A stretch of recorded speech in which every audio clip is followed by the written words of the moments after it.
하나님 말씀 열왕기상 18장 1절부터 15절 말씀입니다. 구약 성경 546페이지 열왕기상 18장 1절부터 15절 말씀입니다.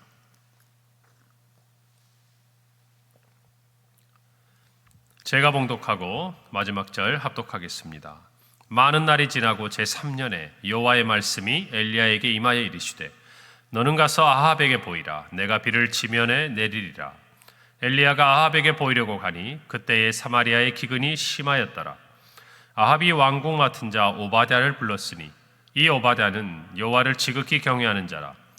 이세벨이 여호와의 선지자들을 멸할 때에 오바댜가 선지자 100명을 가지고 50명씩 굴에 숨기고 떡과 물을 먹였더라. 아합이 오바댜에게 이르되 이 땅의 모든 물 근원과 모든 내로 가자. 혹시 꼴을 얻으리라. 그리하면 말과 노새를 살리리니 짐승을 다 잃지 않게 되리라 하고 두 사람이 두루 다닐 땅을 나누어 아합은 홀로의 길로 가고 오바댜는 홀로 저 길로 가니라. 오바댜가 길에 있을 때에 엘리야가 그를 만난지라. 그가 알아보고 엎드려 말하되 내 주 엘리야여 당신이시니이까. 그가 그에게 대답하되 그러하다. 가서 내 주에게 말하기를 엘리야가 여기 있다 하라. 이르되 내가 무슨 죄를 범하였기에 당신이 당신의 종을 아합의 손에 넘겨 죽이게 하려 하시나이까. 당신의 하나님 여호와께서 살아계심을 두고 맹세하노니 내 주께서 사람을 보내어 당신을 찾지 아니한 족속이나 나라가 없었는데 그들이 말하기를 엘리야가 없다 하면 그 나라와 그 족속으로 당신을 보지 못하였다는 맹세를 하게 하였거늘 이제 당신의 말씀이 가서 내 주에게 말하기를 엘리야가 여기 있다 하라 하시며 내가 당신을 떠나간 후에 여호와의 영이 내가 알지 못하는 곳으로 당신을 이끌어 가시리니 내가 가서 아합에게 말하였다가 그가 당신을 찾지 못하면 내가 죽임을 당하리이다. 당신의 종은 어려서부터 여호와를 경외하는 자라. 이세벨이 여호와의 선지자들을 죽일 때에 내가 여호와의 선지자들 중에 100명을 50명씩 굴에 숨기고 떡과 물로 먹인 일이 내 주에게 들리지 아니하였나이까. 이제 당신의 말씀이 가서 내 주에게 말하기를 엘리야가 여기 있다 하라 하시니 그리하면 그가 나를 죽이리이다. 함께 읽습니다. 엘리야가 이르되 내가 섬기는 만군의 여호와께서 살아계심을 두고 맹세하노니 내가 오늘 아합에게 보이리라. 아멘. 우리는 엘리야 선지자를 중심으로 아방 시대에 하나님께서 이스라엘 백성들을 어떻게 하나님께로 돌이키시는가 하는 하나님의 어떤 계획과 인도하심을 오늘 말씀을 통해서 살펴보는 중입니다. 오늘 하나님께서 엘리야를 보내서 가장 악한 왕이었던 아합의 시대에 그리고 가장 음란하게 정말 바알과 아세라를 섬기고 하나님을 떠났던 이스라엘 백성들에게 어떻게 그들을 사랑하시고 또 그들의 마음을 돌이키시는지 우리는 살펴보고 있습니다. 이것을 단순히 오래전 북이스라엘에서 일어났던 참으로 타락했던 하나님의 백성들을 돌이키시기 위한 하나님의 어떤 계획과 뜻 또 하나님의 행하심으로만 우리가 볼 것이 아니라 오늘 이 시대를 향해서 하나님이 무엇을 이야기하고 싶어 하시며 또 우리 개인을 향해서 하나님께서 무엇을 돌이키게 하시는지 그리고 무엇을 깨닫게 하시는지 하나님의 말씀을 주의하여 살펴보고 또 말씀대로 순종하는 저와 여러분이 되기를 바랍니다. 오늘 18장은 드디어 우리가 잘 아는 대로 바알과 또 아세라 선지자들 850명대 또 엘리야의 영적인 큰 싸움을 앞에 두고 있는 그리고 실제로 하나님께서 그 일들을 통하여 하나님만이 참 하나님이심을 드러내시고 이스라엘 백성들을 돌이키게 하는 귀한 말씀이 기록되어 있는 장입니다. 오늘 1절부터 15절 말씀에 우리가 살펴보니까 1절에 많은 날이 지나고 3년에 여호와의 말씀이 엘리야에게 임하였다라고 기록하고 있습니다. 3년의 시간이 지난 것이죠. 많은 날들이 지났습니다. 다시 여호와의 말씀이 엘리야에게 임하였습니다. 하나님께서 3년 전 엘리야에게 정말 하나님의 말씀을 주시고 아합 왕에게 가서 이제 내 말이 없으면 수년 동안 비도 이슬도 있지 아니할 것이다 라는 하나님의 말씀을 전하였고 실제적으로 3년 동안 비가 내리지 않은 것들을 우리는 성경을 통해서 확인할 수 있습니다. 하나님의 말씀이 임한 것이죠. 하나님의 말씀이 임하는 대로 엘리야는 따라갔습니다. 하나님이 말씀하라시니 악한 왕 아합 왕 앞에 그는 담대하게 서서 하나님의 말씀을 선포했습니다. 그리 시냇가로 가라 하시니 갔습니다. 사르밧 과부에게 가라고 하시니 갔습니다. 여러분, 사람이 익숙해져요. 하나님께서 처음에는 왜 숨으라고 하시는지, 왜 사르밧 과부의 땅에 가서 정말 그 땅에 머물라고 하시는지 알 수 없어요. 그러나 자꾸 그 시간들이 정말 남들 앞에서 내 신앙을 드러내고 또 하나님의 일들을 행할 때는 가지고 있었던 담대함들이 3년이라는 시간 동안을 사람들의 눈을 피해서 그가 머물다 보면요, 자칫 잘못하면 자기가 가지고 있는 신앙의 어떤 정체성, 하나님의 말씀에 대한 확신, 그리고 그것을 따르고자 하는 신앙의 어떤 부분들이 희미해지고 약해질 가능성이 있습니다. 여러분, 그 가능성을 줄이고 여전히 그 마음 가운데 함께 있어야 한다라는 그 각오를 다지려면 우리는 기도해야 돼요. 하나님이 숨으라고 한다고 그래서 사명이 없어지는 것이 아닙니다. 하나님이 사르밧 과부에게 가서 있으라고 그래서 하나님 우리에게 주신 말씀이 희미해지는 것이 아니에요. 하나님의 뜻이 우리 가운데 임할 때까지 기다리려면, 그것이 믿음의 시간이 되려면 우리는 그 시간을 그저 넋놓고 앉아 있어서 되는 것이 아니에요. 날마다 하나님의 말씀을 다시 한번 되새기고 하나님의 말씀대로 이루어지는, 정말 그 땅에 비가 내리지 않는 것을 바라보면서 살아계신 하나님을 몸으로 체험하고, 그리고 하나님이 부르시는 때를 준비해야 하는 것입니다. 저와 여러분이 참 그 마음이 필요해요.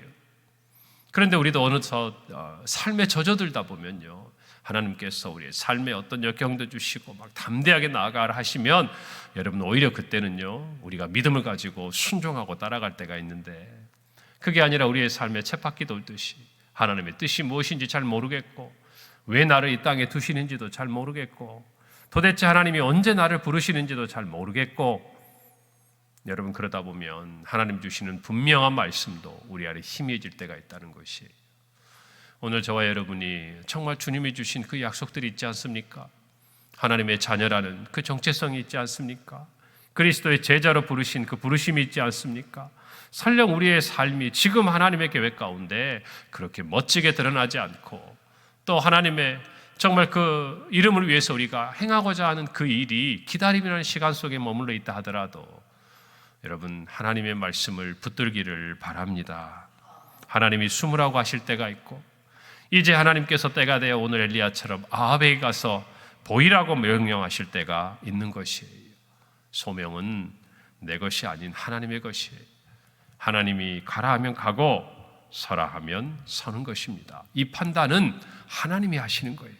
아무리 내가 준비되었고, 아무리 하나님 나는 지금도 할 수 있다고 하나님 앞에 항변할 수 있을지 몰라도, 우리를 가장 잘 아시는 분, 우리가 어떻게 준비되어야 하는지를 가장 정확하게 그 계획을 가지고 인도하시는 분, 그리고 정말 우리가 준비되었는지, 하나님의 그 사명을 감당할 수 있는 그릇으로 채워져 있는지를 정확히 판단하시는 분은 하나님이세요. 여러분, 그래서 우리는 그 기다림의 시간을 지나가며 하나님의 말씀에 귀를 기울여야 한다, 그 말입니다. 무슨 방법이 있겠습니까? 예배의 자리에서, 말씀을 통해서, 기도의 교제를 통해서 하나님의 가까이 있는 것이 우리가 하나님의 말씀에 귀를 기울일 수 있는 가장 좋은 길이라는 것입니다.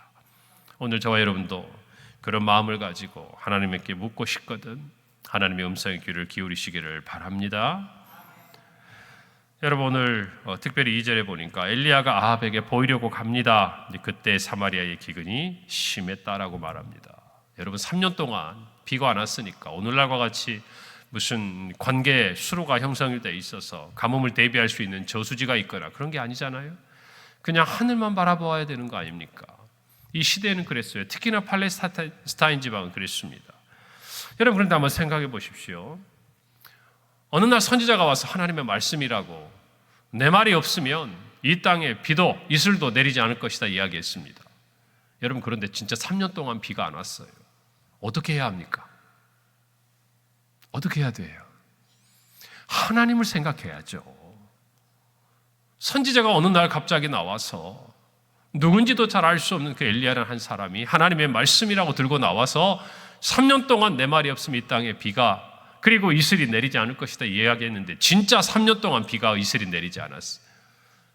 그러면 지금 겪고 있는 이 고난의 이유가 어디에 있는 겁니까? 하나님과의 관계 속에 있는 거잖아요. 누구의 마음을 돌이켜야 지금 비가 내리는 거예요? 하나님의 마음을 어찌든 돌이켜야 돼요. 물론 그 하나님의 마음을 돌이키기 위해서는 먼저 자신들의 마음이 돌아서야 했지만 그것까지는 모른다 하더라도 누구 앞에 나가서 지금 씨름해야 되는 거예요? 이 문제를 해결하기 위해서. 하나님 앞에서요. 그런데 오늘 성경 보세요. 5절에 보니까 아합이 오바다에게 이르되 이 땅의 모든 물근원과 모든 내려가자 혹시 꼴을 얻으리라. 그리하면 말과 노새를 살리리니 짐승을 다 잃지 않게 되리라. 여러분, 하나님은요 자기 백성들을 사랑하시고 염려하시고 돌이키게 하시려고. 근데 왕이라는 사람이 지금 자기의 백성들의 마음을 하나님께로 돌이켜서 이 기근을 이겨낼 생각을 하는 것이 아니라 자기가 가지고 있는 말과 노새, 짐승들을 잃게 될까 봐 걱정을 해가지고 지금 뭐 하자는 거예요? 오바다에게. 이 땅에 있는 모든 물근원을 좀 찾아보고 내를 다니면서 이 짐승들이 먹을 것이 있는지, 그래서 내가 가지고 있는 것들을 유지할 수 있는지 부지런히 살펴보는 것입니다. 여러분은 이렇게 어리석은 거예요. 저와 여러분도 비슷합니다. 우리가 깨달아야 돼요. 우리의 삶에 어떤 어려움이 오거나, 물론 모든 경우가 그런 것은 아닙니다만은 때로 우리가 믿음 안에서 흔들리거나 하나님으로부터 소원해지고 멀어져 있을 때에 하나님은 엘리야를 보내시듯이 강단에서의 말씀을 통해서, 우리가 부르는 찬양의 가사를 통해서, 그리고 우리가 읽는 말씀, 그 묵상하는 말씀의 한 구절을 통해서 우리에게 깨닫게 하세요. 내 말이 없으면 비도 이슬도 내리지 않을 것이다. 그러면 하나님의 말씀에 귀를 기울여야죠. 하나님이 말씀해 주시기를 우리의 삶을 보고 살펴야죠. 그런데 그것이 아니라 부지런히 세상의 방법으로 우리의 어려움들을 타개해 보려고 노력하고 있는 것이 저와 여러분의 어떤 모습이지 않냐 그 말이에요. 믿음이 있다고 하면서도, 오랫동안 신앙 가운데 있었다고 하면서도, 교회 안에서 중요한 직분을 맡고 있다고 하면서도 우리가 깨닫지 못하는 순간들이 있다라는 것이에요. 이렇게 우리가 한 걸음 떨어져서 이 성경의 독자로서 봤을 때 지금 아합 왕과 이스라엘 백성들이 해야 될 가장 시급한 것은 뭡니까? 여러분, 아사 왕처럼 다시 개혁을 하고 하나님 앞에 돌아가자고 하는 이런 일들이 일어나도록 하나님이 주신 고난 아니에요 지금? 그런데 고집 부리고 있잖아요. 자기가 틀리지 않았다고 이야기하고 있는 거잖아요. 하나님 앞에 잘못한 것이 없다라고 이야기하고 있는 거 아닙니까 지금? 오늘 저와 여러분의 삶에 분명히 돌아봐야 돼요. 여러분, 오늘 말씀을 보세요. 열왕기상 17장 우리가 읽어본 1절에 보니까 이렇게 엘리야가 말해요. 내가 섬기는 이스라엘 하나님 여호와께서 살아계심을 두고 맹세하노니 내 말이 없으면 수년 동안 비도 이슬도 있지 않을 것이다. 맹세한다 그 말이에요. 하나님의 말씀은 1.1획도 틀림이 없다 그 말이에요. 반드시 비가 오지 않을 것이다 그 말이에요. 그런데 오늘 아합은 뭐라 그럽니까?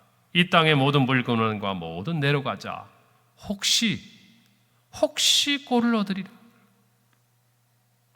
하나님의 말씀은요 반드시 이루어집니다.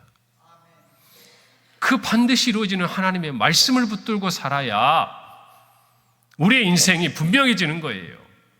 이 세상에 혹시 얻을 수도 있고 얻지 못할 수도 있는 그런 것들을 붙들고 살아가는 인생이 아니라 하나님이 반드시 응답하시고 이루시는 하나님을 붙들고 하나님의 말씀을 붙들고 살아가는 저와 여러분이 되어야 하는 것이에요.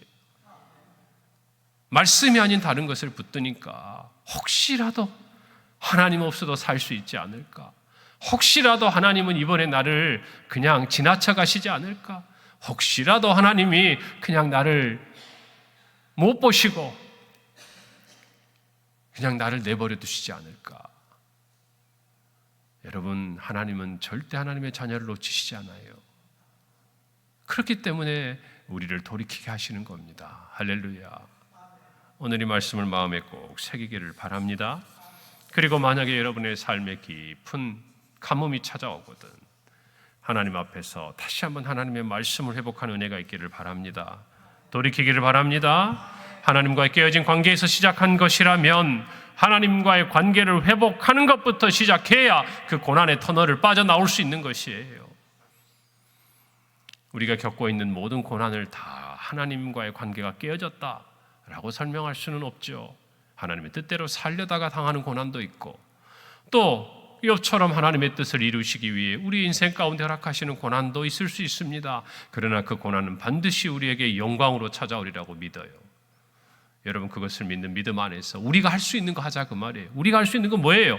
우리가 하나님 뜻 압니까? 몰라요. 그리고 하나님의 영광에 참여하기 위해서 받는 고난 피할 수 있습니까? 아니요. 오히려 기뻐하고 즐거워하라고 말하고 있어요. 그러나 우리가 할 수 있는 거 있어요. 그게 뭡니까? 하나님과의 관계가 깨어져서 우리 스스로가 정말 자초하고 있는 그 죄의 길에서 겪는 인생의 회초리와 막대기는 피해야 된다는 것이에요. 돌이켜야 된다는 것입니다. 오늘의 이 말씀을 마음에 깊이 새기기를 바랍니다. 여러분, 오늘 성경에 아합의 왕국 맡은 자 오바댜를 우리는 찾아볼 수 있어요. 그는 지극히 여호와를 경외하는 사람이에요. 이세벨이 여호와의 선지자들을 멸할 때에 오바댜가 선지자 100명을 가지고 50명씩 굴에 숨기고 떡과 물을 먹였어요. 여러분, 하나님은 엘리야를 그리시네 숨기시고 사르밧 과부의 집에 보내셔서 까마귀를 통해서 떡과 물을 고기를 먹게 하시고 또 사르밧 과부를 통해서 3년의 시간을 지나가게 하셨어요.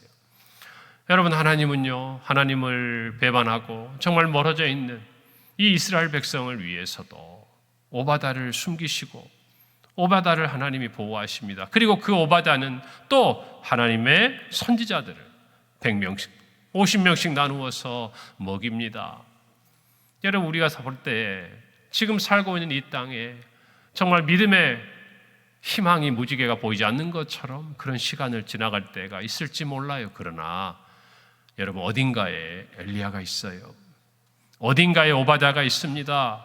어딘가에 그들을 통해서 하나님이 숨기시고 이스라엘의 회복을 위해 준비하시는 선지자 100여 명이 있다, 그 말이에요. 오늘날에도 있기 마련이에요. 그래서 우리는 하나님 안에서 희망을 노래해야 돼요. 세상을 보면서요, 어렵다, 희망이 없다, 이제 끝났다, 여러분, 이런 이야기 하는 사람은 수도 없어요. 우리가 안 해도 많습니다. 그러나 이 어려운 때에 우리는 우리를 믿는 게 아니에요. 이 민족을 사랑하시고 우리를 사랑하시고 우리를 회복시키시는 하나님의 사랑과 그 손길을 믿는 것이, 그것을 깨닫고 이 세상 앞에 희망을 이야기할 수 있는 것이 교회가 돼야 되고, 이 세상 앞에서 그 희망이 오로지 예수 그리스도에게만 있다고 외칠 수 있는 사람이 성도가 되어야 되는 것이에요. 할렐루야. 그 마음을 가지고 오늘 또 믿음으로 살아가시기를 바랍니다. 여러분, 가만히 보세요. 이 오바댜도 사람들의 눈은 피해서는 숨겼어요. 그런데 이제 자신이 책임을 지고 엘리야가 여기 있다고 드러내야 되는 그 순간에는 그도 주저합니다. 이것이 인간의 모습이에요. 여러분, 저와 여러분도 마찬가지예요. 언젠가는 숨어서 주를 위해 섬겨야 될 때가 있지만 언젠가는 내 이름을 걸고 내 삶을 걸고 이 땅에서의 나의 모든 것을 걸고 하나님 앞에 서야 할 때가, 세상 앞에 하나님을 증거해야 될 때가 있다라는 것이에요. 여러분, 그러나 우리 힘으로 하는 것이 아닙니다. 하나님이 도와주실 거예요. 여러분, 그런 마음을 가지고 세상 가운데 하나님의 자녀여 그리스도의 제자로 견고하게 서가고 쓰임받는 우리 성도들이, 그리고 우리 교회가 되기를 간절히 바랍니다. 기도하겠습니다. 하나님, 은혜를 감사합니다. 오늘 말씀을 봅니다. 드디어 때가 되었습니다. 하나님이 예비하시고 계획하신 그 때에 하나님의 엘리야를 부르신 것처럼 우리의 삶에도 하나님의 때가 차 하나님의 뜻을 따르고 순종하는 우리의 삶이 있게 하여 주시옵소서. 하나님의 뜻을 이루기 위해 정말 주님의 영광의 약속으로 우리가 고난도 감수할 수 있는 믿음의 길이 아니라 행여라도 우리가 하나님을 떠나 하나님의 말씀에서 떠나 정말 하나님을 우리의 왕으로 모시지 못하고 내가 왕이 되고자 하는 어리석은 삶의 자리가 있다면 우리를 사랑하사 때로 우리의 고난의 정말 자리에서 하나님을 깨닫게 하시는 주님의 그 손길을 살펴보고 주님 앞에 돌아오고 다시 주님과의 관계가 회복되는 우리 모든 성도들이 되게 하여 주시옵소서. 당당하게 믿음의 길을 가고 하나님이 정말 우리에게 드러낸 그때에 세상을 향해 담대히 예수의 증인으로 나타나는 우리 모두가 되게 하여 주시옵소서. 예수님의 이름으로 기도합니다. 아멘.